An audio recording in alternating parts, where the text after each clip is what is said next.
Cette actualité vous est présentée en collaboration avec Cryptost Academy. Ayez un temps d'avance sur le marché crypto en rejoignant notre communauté premium. Le Royaume-Uni dit non au Bitcoin comme actif stratégique.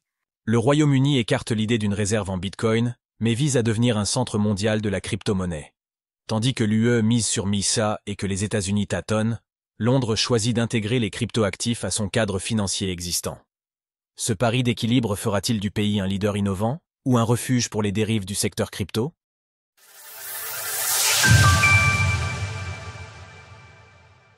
Un cadre réglementaire subordonné au périmètre réglementaire traditionnel. Le Trésor britannique renonce officiellement à l'idée de venir alimenter ses réserves nationales avec des fonds en Bitcoin. Le Royaume-Uni a effectivement annoncé ne pas avoir l'intention de créer une réserve nationale composée d'actifs numériques. Lors du Financial Times Digital Asset Summit à Londres, Emma Reynolds, secrétaire économique au Trésor britannique, a affirmé que le Royaume-Uni vise à devenir un centre mondial pour les crypto-monnaies, tout en adoptant une approche réglementaire distincte de celle des États-Unis et de l'Union européenne. En effet, cette dernière a trouvé bon de rappeler que la tradition législative britannique était fondamentalement différente de celle des États européens. L'inspiration vient plutôt d'outre-Atlantique grâce à un groupe de travail de haut niveau entre Londres et Washington. Collaboration et coopération forment l'avenir réglementaire du secteur des cryptos. L'épargne en BTC est-elle une meilleure alternative à celle en euros?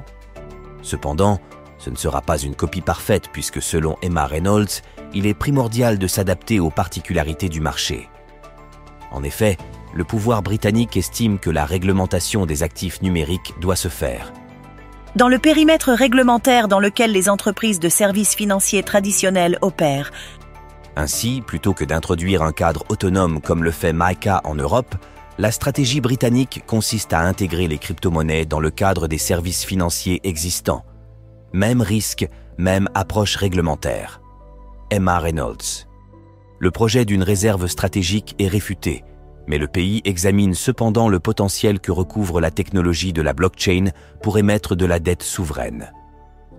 Emma Reynolds a en effet déclaré que le processus d'approvisionnement est en cours et que le gouvernement espère nommer un fournisseur avant la fin de l'été.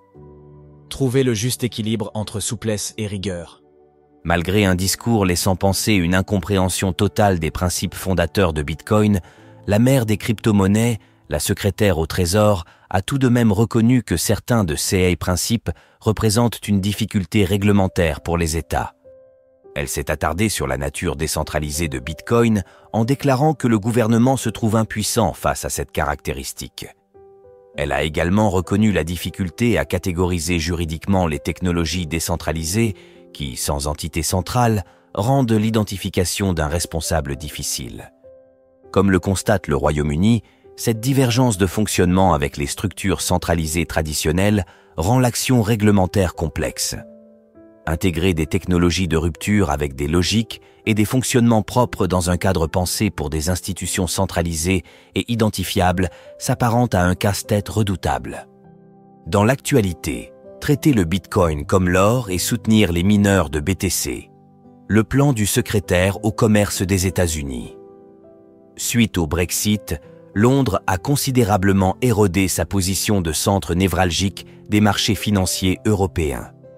En se distinguant de l'UE, le Royaume-Uni cherche à se positionner comme un hub d'innovation en créant un terrain fertile aux investissements étrangers du secteur des cryptos. La stratégie est donc à l'équilibre entre souplesse et rigueur, mais à vouloir gagner sur les deux plans, le Royaume-Uni court le risque d'être perçu comme un refuge avec des réglementations molles. Cela pourrait donc attirer les projets peu scrupuleux et décourager les acteurs plus innovants. Nous verrons donc dans les prochains mois si Londres trouve cet équilibre et si elle parviendra à bâtir une place forte de la crypto sans pour autant devenir un bastion de la clandestinité.